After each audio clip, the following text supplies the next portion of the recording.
Mukuru wange nabayo bali aweza kokongera mukuru wange nabayo champion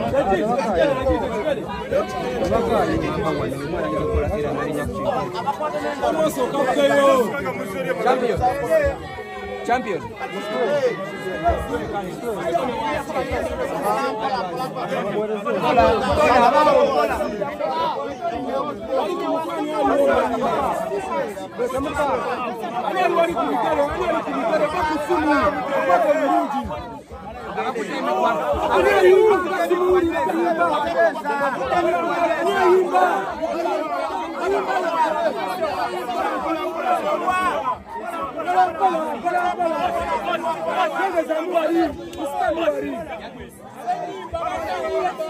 Mulinda mutaka buloka.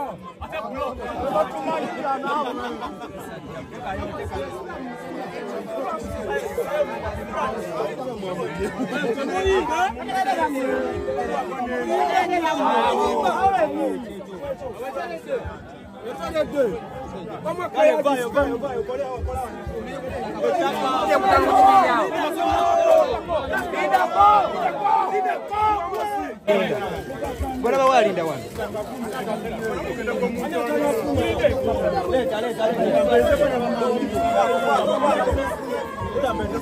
Polisi kwata.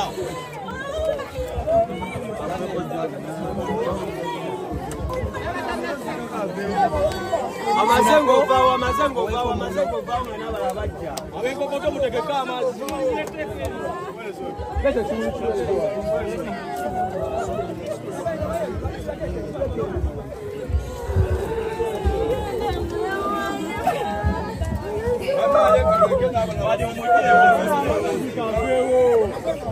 Amazenga agenda.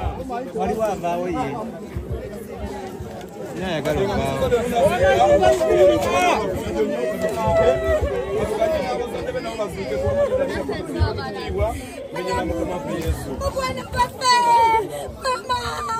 Mwabadde akolera bweki? Aha. Era tubawulize bulungi nga boogera abali ku mmeeza nga mutambuze emmere mu dakiika nga 5 bano nga beboogera n'obakobola ngenda buso. N'ennaku nnyingi twagala okutuusa okusaasira kwaffe eri ab'ennyumba eno n'ab'oku kitundu kino omugenzi gy'abadde asibuka. Kyannaku kuga nti tuli basanyufu nate tulina omukisa ogamba nti tuli basanyufu mu mitima olw'ensonga nti Uganda affe ku myaka gy'alina oba gy'afiiriddeko kubanga alina abantu bwe bati. Joseph muvubuka muto n'ate abadde omuvubuka omuwulize ennyo ensonga lwaki mulaba kampuni eno n'abantu bonna abazze okuwerekera Joseph. Ffenna nga bemutulaba wano tukola ne Joseph. Tuli bato mu myaka. Bwe mba nkoze estimate ndowooza asinga obukulu ayinza okuba ali emyaka nga 35. Niffe tukola ne Joseph. Twagala okutuusa okusaasira kwaffe eri bakadde baffe. Kuba Joseph abadde muganda waffe, ensonga lwaki tukozesa ekigambo ekyo nti bakadde baffe ate era muli myaka egituzaala. Ne tubasaasira nnyo, kibi nnyo.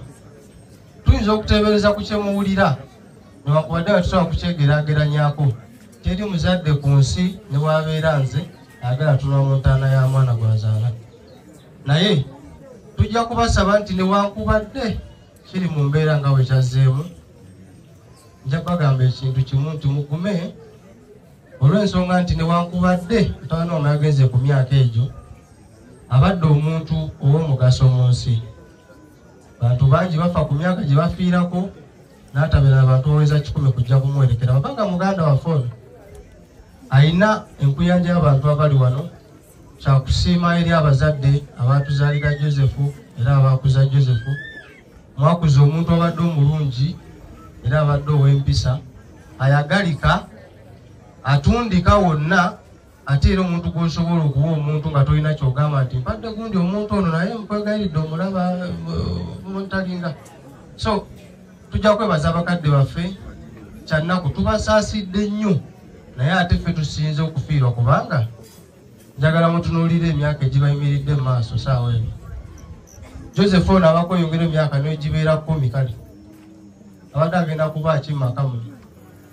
Sisuubira Joseph wabadde atuuse nti abadde asobola okubeera nga tasobola kuba nakyalya, tasobola kuba nakyayambala, oba nti asobola okugamba nti nalwadde omusujja, essimu esooka nejja mu bakadde. Essimu ejja mu bakadde yandibadde nti maama nalwaddemu naye nja kuba bulungi, sirina ttabu. So kyannaku bakadde baffe, naye tuyinza obutaba na bigambo biwoomu nnyo biyinza bazza mu mbeera noga nti oteredde, oli mugumu nnyo, ekisembayo gaa nti kale kasaba ngumiza. Naye kyenyinza obagamba kiri kimu, ffenna twesiga Katonda ate tukkiriza mu Katonda. Twava gy'ali tudda gy'ali, kaseera buseera. Nze nina enzikiriza egamba okufa ku myaka emito kibi, kikaluubiriza nti wabaawo ebitagenze bulungi, naye n'okufa ng'owangadde ng'era tobadde wa mugaso mugwa tekikola makulu. Kati Joseph ku myaka gy'agendeddeko, njagala bakadde bawe mubeere bagumu, mutwale ekyo kale mu mutima nti omwana agenze talina watuusize oba talina wagize, naye at least ensi emwagadde tabadde kivumo ng'abazadde abala abaana bwe bali. Mwana yagize tompulira ekisiraani ekyo wanywete eddagala emyezi 9. So Joseph tabadde bwati. Joseph abadde muntu mulungi, ayagalika, si wamputtu, tasiba busungu. Kino kye njagala mbagambe, Joseph muyomba ku makya kawungeezi, ne mwana wankoze bubi awo, naye ize kale tugende ku birala. Ffe abamu kyannaku Joseph yatusiibudde mu ngeri esaagasaaga awo, naye tuma wawe mbawa kwa kazinda buli muntu wa Joseph yamusiibudde mu ngeri ye. Joseph nkoleraako kano, kankikoli kati nze yinza obutabeerawo. Naye twategedde Joseph lwaki agenda kubeerawo. Bangi balina enjogera egyo yabagambye okuya ddala ku Lwokutaano nange mwendi. Naye tugume bakozi bannange, kizibu okwerabira Joseph ali social media, naye tukkirize tazikawo nga Joseph yandikoze ekyo. Wandibawo omukozi akola nga Joseph byakola, niwe ayinza obutabawo omukozi ali mu kifaananyi kya Joseph. Nabwe kityo tuyinza okusaba family tugamba nti Joseph abadde akola naffe. Joseph newankubadde ng'agenze, ekitegeeza nti Joseph tetukyamujjukira gye tukolera. So mama bataata ne wabanga waliwo baganda ba Joseph abayitaaga maybe okuyambibwa, kuba tuli bantu nga bwe tulaba tuyimiridde wano tukola emirimu gya njawulo. Tukola intaneti, tukola amasannyalaze, tukola kamera, tukola ebintu eby'enjawulo bingi. Kitegeeza bamama omulyango gukyali muggule nti ne waba bamaze okusoma togaana kujja kutwebuuzaako, tusobola okuyamba mu ngeri emu oba endala. Era nga bwe kiri nti maka mwennyini muvudde Joseph, temuli mukozi omu yekka Joseph, tusaasira bannyinaffe Suuvi ne baganda bo, mama we Matuga ne mama wa Joseph, mwenna muli wakadde baffe. Era tujja kusaba tusigale nga tukolagana mu ngeri emu.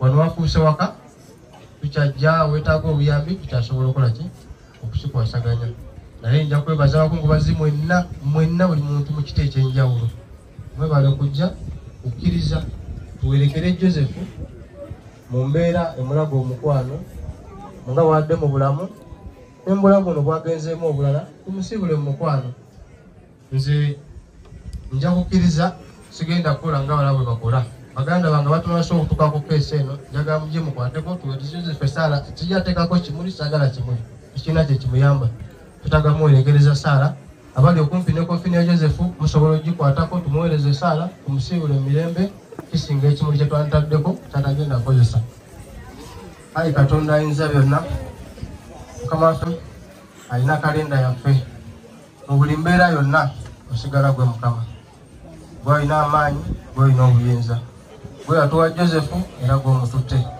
tukusaba taata mu mbeera yonna ekitali kituufu ekitali osaasire era omusonyiwe ebyamusobako omwanirize ku mmeeza yo tusabye nga tuyitamanya n'omwana Yesu Mukama waffe kiridde mikwano kya Adamu era enamba n'abamu bakyali mu kkubo bakyajja olw'enkyukwe eyatugwako olunaku lwa Sande gaali mawulire gyali miranga otwati no mukwano gwa atufudde ku maaso mu kabenje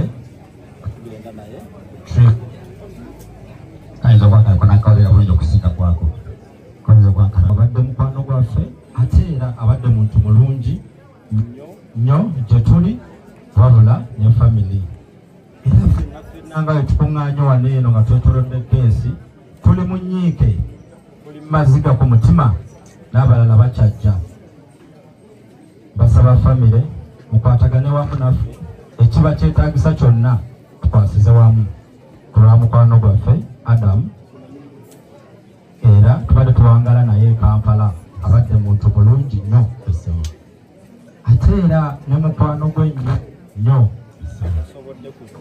oba ali mu kkubo Mr. Hugs sawa zino tannatereera olw'ekikangaba kya mukwano gwe ekyaguddewo so basaba twewombeeke kituufu ekitiibwa mu mwoyo gw'omugenzi era tugamba Katonda amuwe ekiwummulo eky'olubeerera n'ekitangaala eky'olubeerera kimwakire Adamu atebenkere ffe atusobozese okuddayo e Kampala bulungi era tubadde tusaba tugakwase taata w'omugenzi Adamu amabugo gano gamuyambeko mu nteekateeka taata tukusaba osembere tukwasa amabugo gano ngaffe mikwano gya Adamu taata aliwa kamuleete taata waali akyali mmanyi so kulwa taata ffe mikwano